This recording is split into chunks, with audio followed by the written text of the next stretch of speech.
everybody.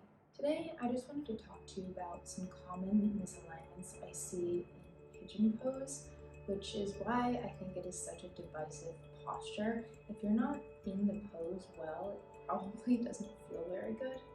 And this is true for all yoga poses, but today we're going to focus on pigeon pose. So pigeon pose is an asymmetrical pose that really helps open up the back of the pelvis, the hips. And what I see a lot of the time are a few things. First of all, depending on which leg is forward, so my left leg is forward right now, I'll see a lot of people dumping in to the seat of the side of the leg that's forward. So what's happening here is my pelvis from behind is facing towards like 6 or maybe 7 o'clock, and my pubic bone, the front of my hips, are facing towards 1 or 2 o'clock. And really what we want in a pigeon pose are the hips at 3 and 9 o'clock, pubic bone at 12, coccyx at 6. What also happens when I jump into this side of my hip is that my ankle has to compensate and sickle out. So this is happening for a few reasons, but first of all, my front knee is far too close to the middle of the mat. It doesn't really matter what kind of angle your shin is at. Eventually it will get more and more parallel to the front of the mat. But first, what I want to do is start to align the pelvis so that I have all my coordinates set up. Now this is really hard to do for most people without something underneath them. So when I teach pigeon pose, I always ask people to prop themselves up. So I like to take 2 blankets, put them right in the middle of the mat, and then usually come from downward facing dog pose, stepping the left knee forward to pigeon pose. Automatically, I send my front knee way out to the side so that I have room to bring the other side, the right side of my pelvis, around. So I really want this left hip crease going back, left butt going back, and right hip coming forward, so that my hips can be even at 3 and 9 o'clock here, pubic bone towards 12, coccyx towards 6. Now, pigeon pose is a ground of being posture. You're really rooted to the floor, the earth beneath you. So I like to kind of zhuzh up my blanket like a little bicycle seat so that my perineum is really making contact with what's below me.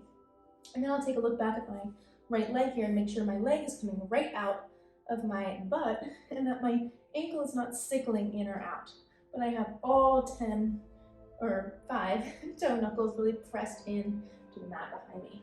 And then I keep doing the work of sending my left butt back, right hip forward.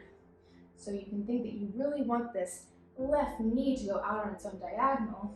Flexing the left foot, pressing the left shin into the mat will help you feel more engagement here in the piriformis. The second thing I see a lot is that despite having so much of the lower body connected to the ground, people really take this pose in the upper body and really just get lazy here and kind of nosedive. Now, a pigeon pose is a wonderful restorative posture, but we need to prop it up. I don't like the shoulders to go lower than the hips because then it's an upper body posture. It's upper body muscling through and the lower body becomes disconnected. This ankle will sickle out. There's nothing holding it together. So I need my pelvis to stay rooted. So what I'll do is I will either walk forward on fingertips here and just wrap my arms toward my heart and really stay plugged in, keeping to bring my left hip back, plugging my back foot and bring my chest through my arms. Or if I want to make it more restorative, I'll take a block on the second highest height here underneath my sternum, and another block, same second highest height, for under my head. I'll reach my arms out on fingertips, and then this way, I prevent myself from collapsing so I can still stay in my legs. I can still find that connection with my perineum to the blankets. And then my torso is open and available to find more breadth, more depth here. So it becomes much more organized. You can also take these blocks underneath your armpits. That can be another nice way to elevate yourself. You can take them up higher. So you can really play with your props here. In pigeon pose, it's a great pose to really prop yourself up with. And then I can just breathe, and it becomes a wonderful restorative feeling. So try out these techniques and let me know what you think in the comments. Thanks so much for watching.